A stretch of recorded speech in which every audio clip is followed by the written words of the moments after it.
Hello guys, welcome back to our channel.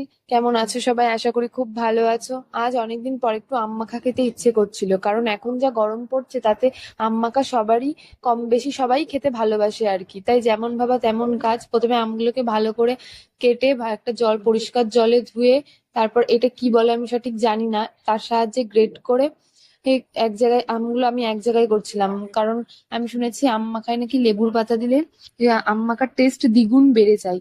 তাই আমাদের বাড়ির আমাদের বাড়ির মধ্যেই হয়েছে একটা লেবু গাছ, আমার এই ফুল গাছের পাশে।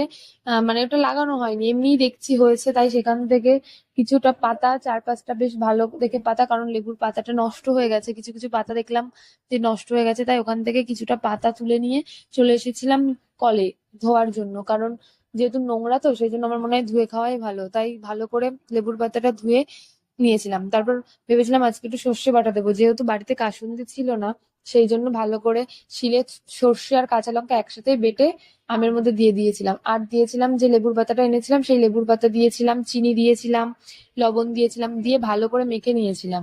তারপর একটা কাকিমা চেয়েছিল, একটু বলেছিল যে একটু দিয়ে যাস আমাকে, তাই তাকে আমি একেবারে মেখে নিজেও খেয়েছিলাম, তারপর তাকে একটু আগে দিয়ে এসে তারপরে তাই নিজে খেয়েছিলাম। ভিডিওটা এই অবধি। যদি ভিডিওটা ভালো লেগে থাকে তাহলে like, comment, share and subscribe করে দিই পরবর্তী ভিডিও দেখার জন্য। আর যারা ফেসবুক থেকে ভিডিওটা দেখছো, তারা অবশ্যই